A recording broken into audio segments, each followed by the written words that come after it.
Thank you very much for coming today. I'm attorney Gloria Allred, and for almost 30 years I've represented Rita Milla. This is Rita. I'll be making a statement, and then Rita will make a statement, and then we'll be happy to answer any questions.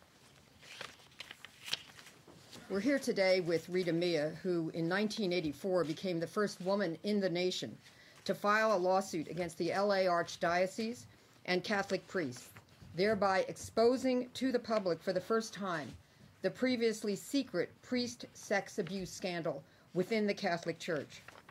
Rita was 16 years old and a devout Catholic parishioner who wanted to become a nun when she was first sexually abused by Father Santiago Tamayo, a priest in the Los Angeles Archdiocese. 2 years later, Father Tamayo then took this vulnerable young girl and introduced her to 6 other Catholic priests who also preyed on her and sexually abused her. As a result, Rita became pregnant by one of those predator priests. Father Tagati and Rita ultimately gave birth to their child after Rita was sent out of the country by the priests to hide her pregnancy. In 1984, we filed a lawsuit on behalf of Rita against the LA Archdiocese and the 7 Catholic priests who had abused her. On the day that we filed this lawsuit, all 7 priests suddenly disappeared from their parishes, making it difficult or impossible to serve them with the lawsuit. Although the Archdiocese later said that they would help find the missing priests, we now know that the LA Archdiocese knew where many of the priests were and that the Church aided in the cover-up and the obstruction of justice. For example, in 1985, then LA Archbishop Roger Michael Mahony stated to the LA Times that he did not know what had gone on before he came to the diocese in 1985. Quote, "But we do not advise priests to flee their responsibility. I didn't think it was a matter of cover-up, precisely," end quote. However, confidential LA Archdiocese files in Rita's case, which we have provided to the press today, which we just received within the last month, demonstrate that Cardinal Mahony did in fact have knowledge of a cover-up and participated in it. For example, we now have a memo to him dated November 8, 1987, in which Archbishop Mahony, in his own writing, indicates that he concurs that Father Tamayo, who had fled to the Philippines to avoid being served with our lawsuit, received financial support from the Church while Tamayo was in hiding. 1 month later, on December 28, 1987, Reverend Monsignor Thomas Carey of the LA Archdiocese then sent a letter to Father Tamayo in which the Church agrees to pay him a salary beginning December 1st, 1987, warning Father Tamayo, who wanted to return to the United States, that he should not do so because, quote, "You are liable to personal suits arising out of your past actions. Therefore, it is not advisable at all that you return to the United States. Such suits can only open the wounds and further hurt everyone concerned, including the Archdiocese," end quote. We also have other LA Archdiocese internal documents, May 3rd, 1984, that state, quote, "Suggestions were given to all priests that they leave their assignments until such time as publicity and the trial have subsided," end quote. These instructions were given immediately upon press release by Monsignor John Roden, and this is still a quote, "with the knowledge of His Eminence Cardinal Manning," end quote. Further, we now have memos from the LA Archdiocese attorney, John P. McNicholas, March 28, 1986, to the Archdiocese stating that Rita's case, quote, "has some potential adverse and far-reaching implications, and these should be brought to the attention of Archbishop Mahony," end quote. Another internal memo on April 3rd, 1986, addressed to Archbishop Mahony, includes a McNicholas letter to Mahony. Other internal documents show that the Church knew where many of the other priests were hiding and that there were letters from the Sacred Congregation of the Clergy in Rome asking the LA Archdiocese about Rita's case, calling it an, quote, "unpleasant story," end quote. In short, we believe that Mahony knew precisely about the cover-up and payments to Tamayo to stay away, and Mahony participated in it. For these reasons and more, Rita and I do not believe that Mahony should be in Rome to vote for the new pope. Also, while Pope Benedict XVI has now retired to his castle in Italy, the scandal remains as a long-lasting stain on the Church in Rome and in many countries worldwide. The retiring Pope said this morning that the Church is, quote, a living body, end quote. But to that we add that the children abused by priests are also living bodies, and that they must be protected by the Church. The new Pope must provide new and meaningful leadership in handling the sex abuse crisis in the Catholic Church.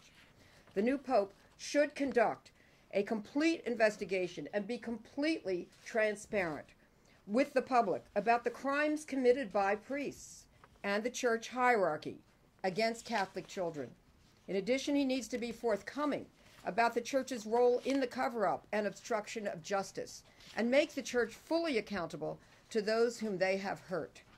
Words and prayers are not enough. The Church's child victims deserve not just a view of the pomp and circumstance in selecting a new pope, but meaningful action by the Church to address the long-lasting harm done to the child victims, and a policy and plan to make sure that the Church never allows priests to prey on innocent children again. And now it's my honor to introduce one of the most courageous women I've ever met, Rita Milla, who is responsible for exposing this entire priest sexual abuse scandal. And Rita will have a statement. Thank you.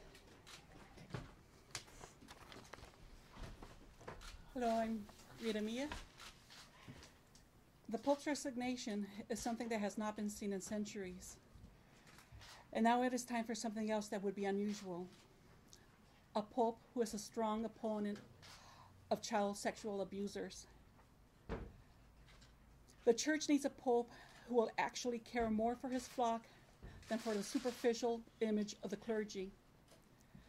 We now need a Pope with a sense of compassion and the morals and strength to use his power to protect the Church's children. We need a Pope with a heart that can be touched by the suffering of a child, and who refuses to allow one more child to be victimized. We need one who is disgusted by the cover-up perpetrated by bishops, just like the rest of us are disgusted. We need a Pope who will not merely pray for the suffering, but will act to keep it from happening to another innocent soul. I actually have talked to victims worldwide and have heard their pain and how they suffer in secrecy. The new Pope needs to remove the stigma of abuse from the victims and place it on the perpetrators. He needs to speak to the worldwide Church and place the blame where it belongs, on the guilty. Now, as to Cardinal Mahony, he has once again shown his disdain for the victims of abuse by going to Rome to vote for the new Pope. Having such a man as Mahony, who has no regard for what is truly holy, take part in this election inspires no confidence in me that any new change shall occur within the Church. Cardinal Mahony knew of the many faithful who were opposed to him going, and yet he has once again ignored what is right and has forged ahead to do what he wishes. Now, since Cardinal Mahony is in Rome, and he will be one of the first to speak to the new Pope, I ask that he advise the Pope of where he himself went wrong, so that the new Pope can formulate a plan to prevent more child victims of perpetrator priest. This is important to me. I ask the Pope finally thank the survivors of abuse for having the courage to expose this poison that has affected the Church for so long. I don't want just apologies. I want him to actually have the humility to thank us for exposing all this. I would like him, if he really is humble, to thank all of you for helping us to expose all this. Thank you. Thank you. And before we take questions, which we're happy to take, just want to show you, Rita, you want to stand up? These are, stand up here. Okay. We've provided you with copies of letters to and from Mahony, his own handwriting. This is about paying Father Tamayo, who was the ringleader, and who was the one who started this abuse of Rita at age 16. And you see his handwriting at the bottom. His initials are RMM, and this is about paying Father Tamayo while he's in hiding. And then you have the letter within it a month later writing to Father Tamayo, essentially saying they'll pay him. Also, I provided you with some cover-up letters, not the whole file, but some cover-up letters. And those show that the Archdiocese knew where a lot of the priests were, for example, in New York, Philippines, New Jersey, and were at certain points in communication with them.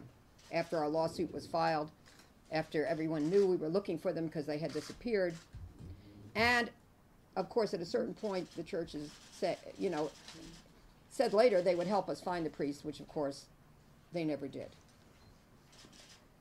We did find Father Tagati, and who was hiding out in Northern California, and we went to court, got an order requiring him to take a DNA test.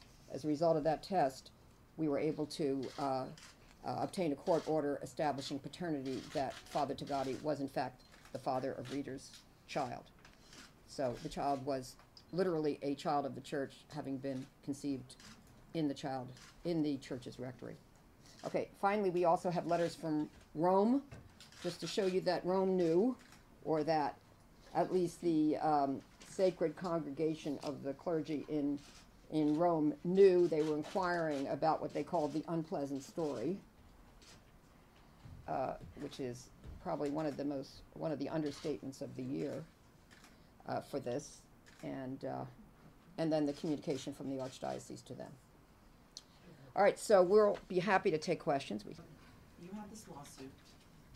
Many people would say, well, if she won this lawsuit, why didn't she just disappear and be happy with the settlement? Why was it so important for you to come out now and speak to us about this? And before she answers, I'll just say, we pursued this. This is the longest lawsuit in this firm, 23 years. And then we finally forced them to settle, which they did, a financial settlement to Rita. 2008? Was it? Roughly 2008? Okay. All right. So go ahead, Rita. It's settled 2008, and you could just go and disappear and no one would ever see you again. But why is it so important to come out today? The thing is that I keep meeting victims that haven't had their justice yet. And now I'm actually meeting victims from other countries. And their situation is worse because of the laws there, the secrecy, the stigma that they have there. And I just don't feel I can rest until the church actually does something so that this doesn't happen anymore. I know what kind of suffering this is, and I don't think anyone else should go through this. If the documents would make a difference between having Rome not have Mahony speak, and I don't think that, I'm not sure if it would, but I would like it if that he didn't speak because of what has come out recently, not just with my case, but with so many other cases. There's that Cardinal O'Brien who isn't going because at least he has the decency after what he's been accused of not to go. In Scotland. In Scotland. But Mahony, he has no shame. He's still there. Not only is he still there, but he's tweeting from Rome. Is he? Yes, and seeming, and in a sense, trying to portray himself as a victim of the media. It is really very, very repulsive and offensive, given the numerous victims who were sexually abused under his watch, and his participation in protecting the image of the church to the extent that he could. That failed. And the priests. So I have no sympathy for him. There was a point during this whole long ordeal and media scrutiny where actually Cardinal Mahony a number of years ago said he would meet with the victims. We asked him to meet with Rita. He never met with Rita, isn't that right? Never had the courage, never had the decency to meet with Rita Milla. And if you look at the internal church documents which I provided you, you will see statements internally that none of the priests denied what Rita alleged. And they knew it. And still, they didn't reveal their whereabouts. Still, they paid Father Tamayo, and still, Archbishop Mahony never had the decency, now Cardinal, to meet with Rita Milla. A little bit of personal story, how it changed you? How's this changed your life, Yeah, your view of life? I think it ruined my potential. Everything I could have been, all the energy was spent in trying to just survive, trying not to kill myself. And all the psychological craziness that I could have used instead to study, to advance myself. It was horrible, and it's still affecting me. I've gone to therapy. Luckily I'm married, which is a lot more than some victims get. But it affected my marriage for a long time until I went through therapy. Pardon? Did you raise a child? Yes, but with the help of my mother. She is now 30. And Rita's the grandmother as well. Yes.